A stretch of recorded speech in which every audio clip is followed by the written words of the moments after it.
Uh, Abstract brainwaves, game genie in the beanie. We ain't on the same stage, leveled up. Other yellow hat guy here, back with another video. Mortal Kombat 2021. Were the inputs mistyped, or was it a flawless victory? Did they kill it? Was it a fatality? Or was it like annihilation? Let's just jump into it right now, okay? I didn't want to make this video at first, but I had this conversation ad nauseum with people about what I thought of it and what kind of movie it was. And so I just said, why am I not making a video? Why am I not just putting it out there for the internet to either agree or disagree with? So let's just jump into it. So a little backstory. Mortal Kombat, if you don't know, a fighting game franchise that was pretty much the brother of Street Fighter.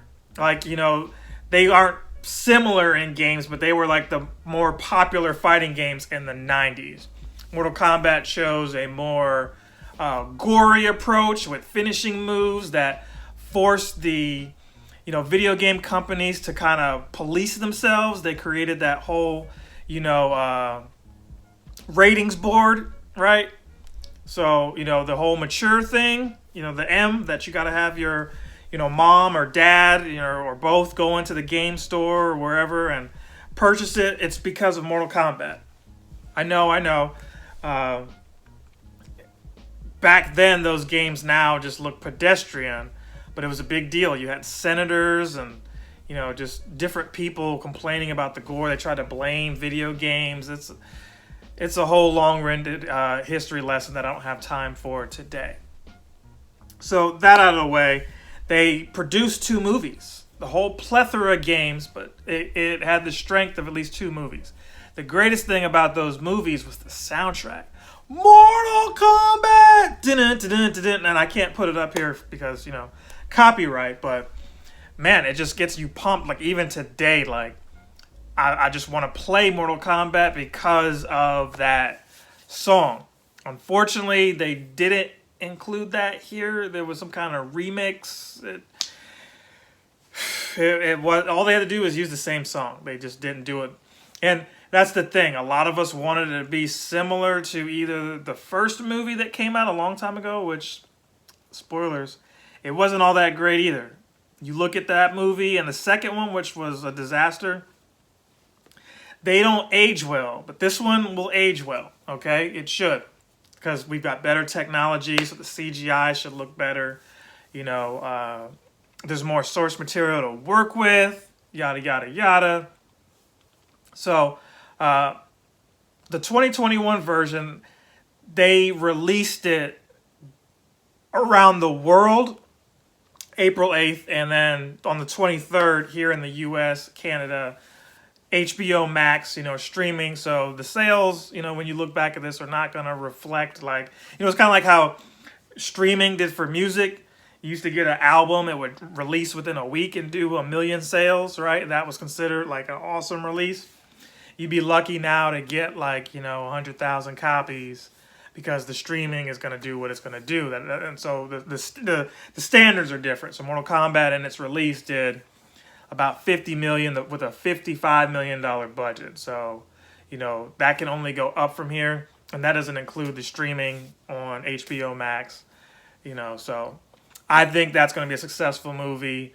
It's going to be got a second movie, and we'll talk a little bit more about that later. First and foremost, they teased you with a little bit of footage. Now, this is from a first-time director. I think his name is Simon McQuaid or something like that. I can't remember, but he's new. It's also New Line Cinema. And New Line Cinema, if that sounds familiar, if you're a 90s kid, 80s baby, they did the Ninja Turtles movies, right? They did a lot of movies in the 90s, and they're kind of like the LJN of movies, LJN of video games. So, it's like you're getting average to below average. You're not getting top quality there. But again, I told you, $50 million budget. A movie franchise like Mortal Kombat, you'd think it would be higher than that with everything that they're seeking. But we've got computers, so a lot of that I think back then it would have cost so much more just to do what we've got now. So be thankful for that. So they teased you, like I said, with a little bit of the like 7 minutes or 10 minutes or something like that. But they showed Sub-Zero and Scorpion, and it was awesome to see Sub-Zero in here. The the freeze powers and everything. It was a delight. The costumes were a little bit different. Sub-Zero's looked cool, pun intended. Scorpions looked, like, something you could have got out of like a Goodwill though. No, it wasn't that bad. It just, being as though they were palette swap characters from the games, it should have looked pretty much the same. One for one almost. It didn't. Scorpion didn't really even scare me. Sub-Zero scared me. The guy in the Sub-Zero outfit looked like he could just come into your home. He's almost like a horror movie villain. Whereas Scorpion, is pretty much the good guy, kind of. Right? The backstory there. Sub-Zero, Bihan, the original Sub-Zero, comes to, kill off Scorpion and his family and everything. And thankfully they don't show them, the family or any innocent people get, like, murdered, like, brutally. They get just frozen to death. Sorry if that's a little bit of spoiler, but it doesn't matter much. It's the difference between seeing somebody get, like, stabbed versus, like, off screen. It's implied. A little bit easier to stomach because this was a bloody movie. They showed all the fatalities that they could for all the characters that were in the movie that, were meaningful. And that's where some people are going to complain, hey, they showed this character, they didn't show that character. It's like,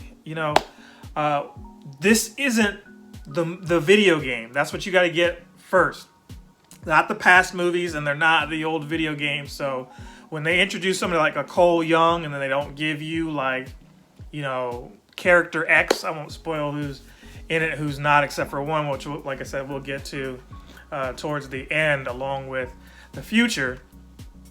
So if you just take that in as it's its own thing, you'll have a lot more fun with this movie.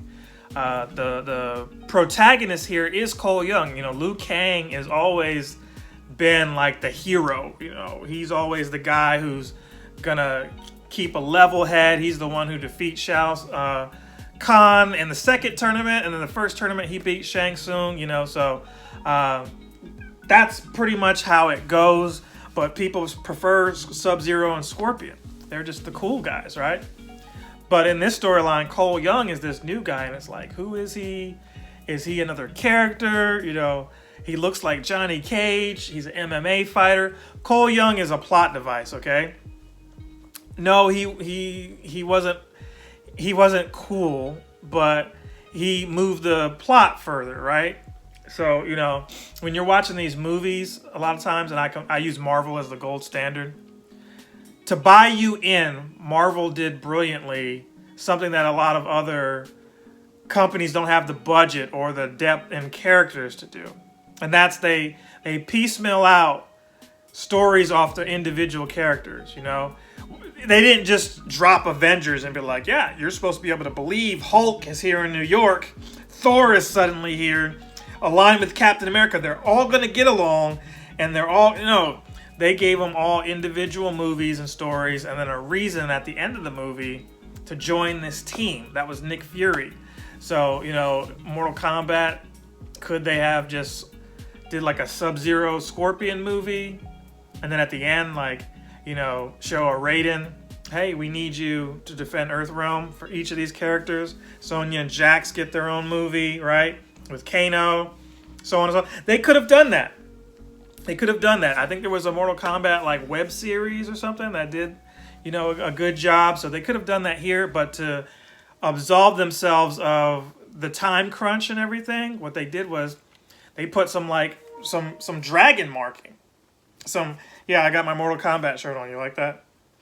They put like a dragon marking, the Mortal Kombat symbol, somewhere on these guys' bodies, like a birthmark.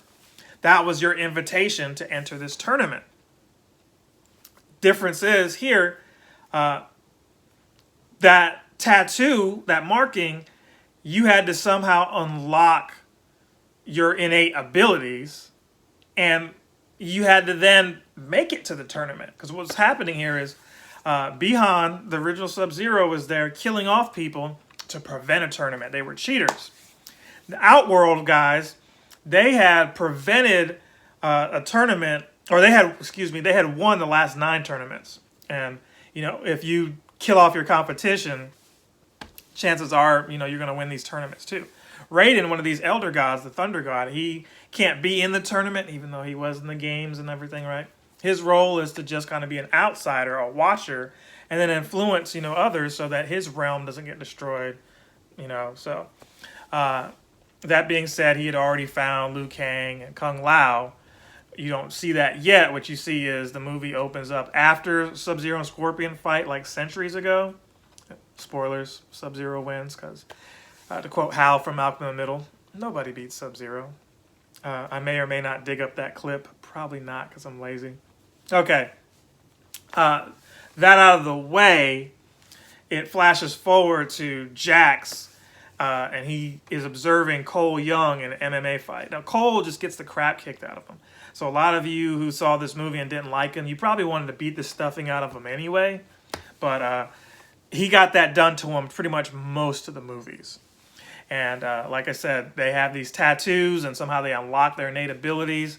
They meet up with Raiden after a fatal encounter with Jax. And this is not a spoiler, you can see in the trailer. Jax tried to defend Cole, which they don't really show too much of. Cole gets away to get to his family.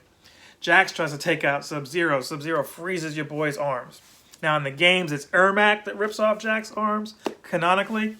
But here, for the sake of the movie, it's Sub-Zero, and Jax gets these rinky-dink Goodwill metal arms, okay?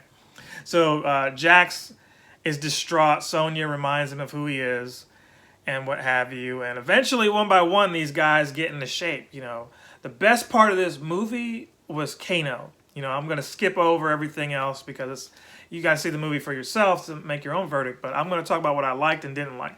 Best part of the movie was Kano. He had the wit. The acting was crisp.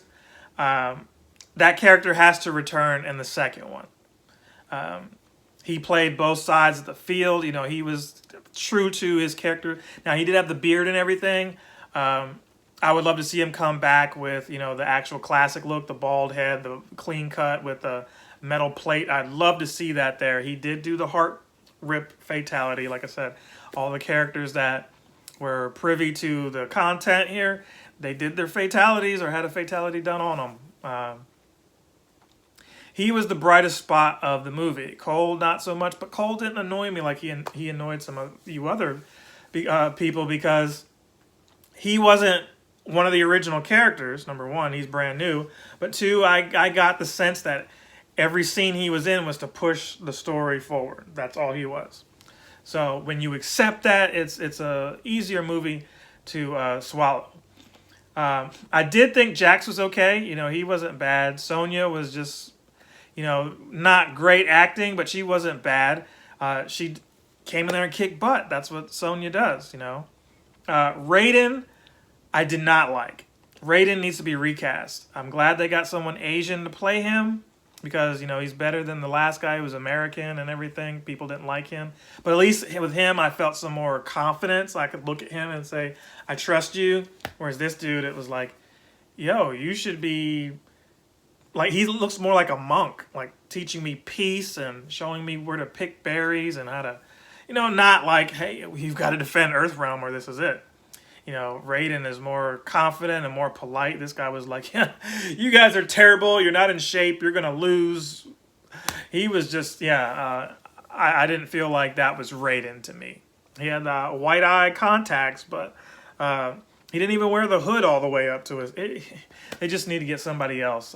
That's my contention there. Shang Tsung was cool. Some people were like, oh, bring back the first guy. He's old now. It's like, oh, but he's old. Okay, but Shang Tsung was old in the first game, right? Got his youth back in the second game. But, the future is, if this is successful, spoilers, they're going to make like a series of more movies. How do we know this? The guy who played Sub-Zero, Joe Taslim, signed on for 4 more movies. And when you watch this movie, you'll see little Easter eggs that hint that there's going to be more story, more characters. How do we know this? Number one, well, they pretty much don't have a tournament. There's no tournament. So that threw some people off. It cheesed some people off. There was no tournament. Why? Because of the tactics that Shang Tsung was playing. He's like, hey, the best way to win is to not have to fight. And, that's clever thinking there. But Cole said, hey, if we all work together and divide them up, maybe we can beat these guys. So, Sonya actually didn't have a marking, and you can get a marking by defeating somebody else. So she defeated somebody and I won't say who, and got a marking. So then she also unlocked her powers. Jax had a weird power where his power was his inner strength, and it just made his metallic arms like how they should look. Goofy, I know there's some plot holes there that are not plot holes, some weird things that were just like, but this, again, on its own, for what it was, it's kind of silly in its own premise, right? To quote the Rakama Tech, he said, you already come into this believing that Scorpion was actually Japanese or Asian, Chinese actually. And he yells, "Get over here!" as if he's from the South. So that already doesn't add up, but it's because Mortal Kombat, they had 8 characters, and one guy played like 4 of them. So you accept how silly the premise is there. You got to go into this, with a little bit of, understanding and acceptance of what you're getting into, right? So the movie teases Johnny Cage at the end, right? Johnny Cage was not in this. I will spoil that much if you're still here with me. He was not in it, and the future is showing that, Cole is going to go after him. Yeah, Cole did not die. He did not get a fatality. Sorry. Maybe he gets killed off in the second movie looking for Johnny Cage. You just never know. But all in all, I'm going to give this movie, I'm going to say 7 out of 10. I could go 7.5, I could go 6.5, but I think it's a solid 7. It was worth watching. I would watch it again. And there's some movies that come along where you're like, oh, I just need to see it that one time and don't need to give more of my life force, my essence to doing it again. But this was one that I thought was worth it. It makes me actually want to rewatch the first Mortal Kombat. Don't waste your time with Annihilation. And this movie was still better than that, so don't believe anybody telling you that it was worse. And it's miles ahead of the Street Fighter the Street Fighter movies, yeah. Don't waste your breath watching those again. Capcom could learn a thing or two with some of the stuff I said here, but I doubt they'll watch. I hope you watched, and I hope to see you again. But hey, if I don't, good afternoon, good evening, good night. Other yellow hat guy out. Captain Sensation.